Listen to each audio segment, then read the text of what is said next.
Hi, I'm Lisa Kasmer. I call myself the History Pundit. I do have a PhD in European history and a concentration in women and gender studies. Today, I want to talk about part 2 of why Hillary Clinton, in my view, is not really a feminist. Part 1, as you know, I discussed this book, Right-Wing Women, and how it's relevant to the topic to basically look at her as similar or akin to a manifestation of a right-wing woman.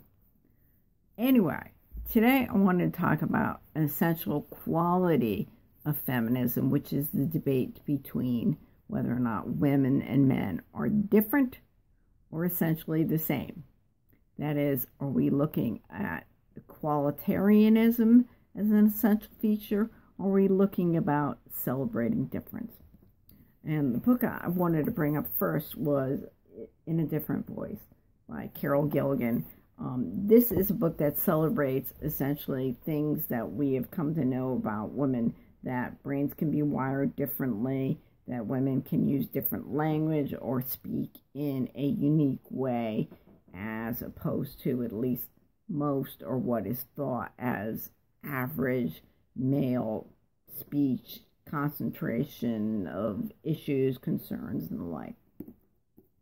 Essentially, though, this idea builds off the concept that men and women are essentially different in that complementary yin and yang type of duality. And that can be interesting, but it also can pigeonhole both genders into thinking that they have to embody the essential of one or the other. And that, of course, leads to problems of individuality if people can't be themselves, if they're pigeonholed into a idea that women and men must be X or Y, and can't be Z or A or B or anything else, or a combination of X and Y, or a combination of X, A, and Y, or something like that.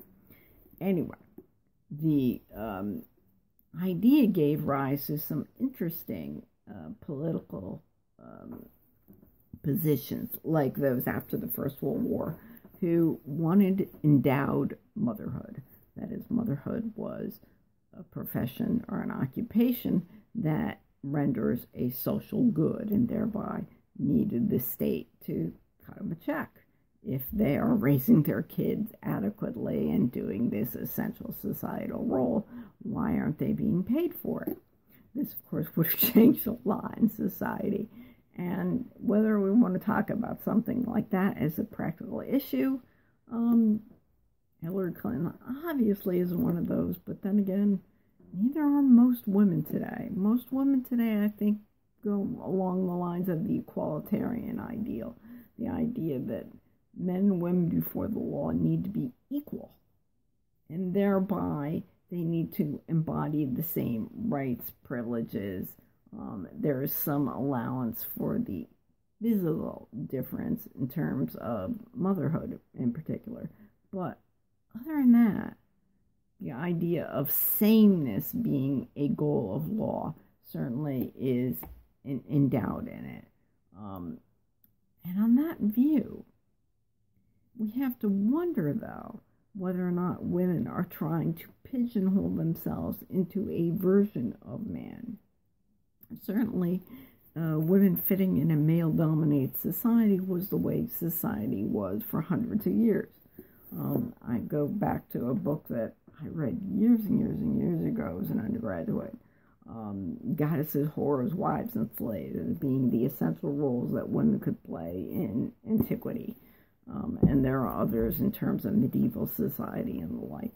That is, women could be worthies of some sort, but they were powers behind the throne, or they promoted interests particular to them as representing either their class or their husband's interests. Take, say, Catherine of Aragon. Henry VIII is in France at war, and she's defending the realm against Scotland. And later she's promoting the inheritance of her daughter Mary. Again, She may be promoting a female, but she's not promoting women. She's promoting a version of a woman or a few women who have very, very specialized roles in society. And the parallel to Hillary Clinton is there. You might say, if Chelsea runs for something, yeah, the Clintons are going to support her, and the Clintons are going to push their donors to give to her. But also in supporting various issues that represent her donor class, represent Wall Street, or various interests, say big oil, or in fracking or something else. That's kind of what she's doing. And thereby, I don't see her as very far removed from a feminine worthy. And is that why, or is that enough for an avowed feminist to support her? Yay, rah! Just because she has female parts and she gave birth to a child. I don't think that's enough. Not when women need something like $15 an hour because a bulk of female paid employment is lower wage, if not minimum wage. So you can see that doesn't serve many women. It serves a few. And that doesn't take us very far from Catherine of Aragon. And that essentially, in short, is my thesis. So please debate it, and I can get into more detail with your questions and comments. But thank you for listening, and you have a great day.